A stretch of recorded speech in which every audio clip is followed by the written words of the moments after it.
It's the one thing that we all have, the mind, right? But it's the one thing that we don't have a manual for.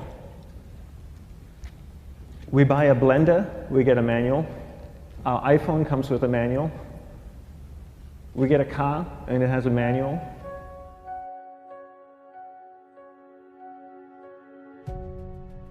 Nobody teaches you how to use the mind. There's no manual for the mind. So this, I think, is one of the most essential things in making progress in our life, is really understanding how our mind works. It's the one thing that we have to live with 24 hours a day, 7 days a week.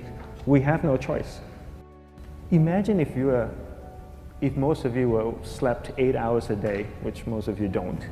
You slept and you were awake 16 hours a day. In the 16 hours you practice your awareness just randomly moving from one thing to another, to another, to another. All day practice being distracted. What would you be good at after 6 months? You did the 16 hours a day, you just allow your awareness to jump from one thing to another, to another. I'll tweet right now, I'll switch to text messaging, then I'll go to email. Oh, my phone's ringing, so I'll answer the phone. And then somebody's speaking to me, so I'll have 2 conversations at one time. And I'll just do this 16 hours a day, 7 days a week. So you get it being good at distracted. After 1 year, you're an expert at being distracted. After a year and a half, they'll invite you to give keynote talks on being distracted. You're so good, you practice 16 hours a day. So the same works for the opposite. If you practice being concentrated 16 hours a day, what would you become good at? You become good at concentrating. And all it takes is practice. By just doing one thing at a time. Keeping your awareness on one thing at a time. And you integrate this into everything that you do in your life. So the best way to do it is pick a few opportunities in your everyday life. For example, we all speak with people. When I speak with somebody, I give them my undivided attention. I keep my awareness on them, and the conversation is really brief. Why? Because we're concentrated. We're not being distracted. A 10-minute conversation normally just takes 3 minutes because you're just so focused. I define concentration as the ability to keep that awareness on one thing for a prolonged period of time. So if I can keep my awareness on Eric and not drift away and think about the wedding, or drift away and think about the vacation, or what I'm going to do later, then I'm concentrating on Eric. Every time it drifts away, I bring it back. And the more I practice this, the more I practice concentration. So concentration is the ability to keep your awareness on one thing for a prolonged period of time. And that's a very simple definition of concentration. How do you get better at concentration? You practice this. You practice this 24 hours a day, 7 days a week. And it's the only way to get good at it. And what's the best way to practice it? The best way to practice it is to integrate it into everything that you do in your life. Not to meditate 10 minutes in the morning. It doesn't work. You really need to look at your life the same way a sprinter in the Olympics looks at his life. You've all heard of Usain Bolt, the man that won the gold medal twice, 2 Olympics in a row, broke the world record. I don't know anything about him, to be honest. But if I was looked at him, he obviously sprints, he practices running, probably does a lot of long distance, he probably does a lot of stretching as well, I'm sure he gets massages. He looks like he eats the right kind of food. Drinks the right amount of water, takes vitamins. His whole day is so disciplined. For what? To prepare him for 9.57 seconds. I think that's what the world record is, right? For 100 meters, 9.5 or 9.57 seconds. His whole day is preparing him for that short time, not the other way around. A lot of people say, you know what, I need to be more concentrated. So you know what, I'm going to meditate in the morning, I'll sit down for 2 minutes.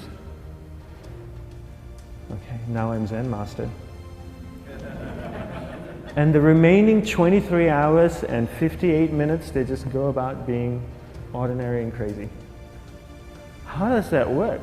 How would you change? It's not balanced at all. So if for 23 hours and 58 minutes you were not being concentrated, you allowed your awareness to jump from one thing in your mind to another thing, to another thing, to another thing, to another thing, in an uncontrolled way, what would you be good at? And out of a prolonged concentration comes the wonderful power of observation. You just become more observant, and when you become more observant, you see solutions quicker and you solve things quicker. And it's a wonderful, powerful feeling when somebody is concentrated on you and not being distracted. So the best way is to integrate it into your everyday life. You're speaking with your spouse, give her or give him your undivided attention. So develop your awareness, integrate it into everything that you do in your life. And that's the best way you become good at. The next thing we need to develop is develop your will. Will is really important. Will is almost like a muscle in your mind, and you use that to pull and control your awareness and take it from one area of the mind to another. And the will needs to be developed, and same like concentration, if you don't cultivate the will, it doesn't grow. And this is something that really needs to be cultivated. How do you develop the will? There's 3 very simple ways to develop the will. 1 is you finish what you begin. 2 is you finish it well beyond your expectation, no matter how long it takes. 3 is you do a little bit more than you think you can do. All of those things require effort, and effort is will. It's so much easier to start a project than to finish a project, right? When you start a project, you're feeling creative, you're feeling inspired, you're full of energy. At the end of the project, you go, whose idea was this? So it requires tremendous amount of will to finish, and every time you complete something, you develop a little bit more will, and you have that muscle. And will is an amazing thing to develop, because once you develop will, that same will you can use in every aspect of your life to keep your awareness on one thing at a time, to finish projects, to see things through to the end, anything you want. The best way to develop will, bring it into your everyday life, into everything that you do. Give you an example, the way I integrate it into my everyday life, I try and finish what I begin. So for example, going to sleep. I sleep every night, so I put on my pajamas, I floss, I brush my teeth, I go to bed, I sleep, I wake up in the morning, I make the bed. Why? Because I'm finishing what I start.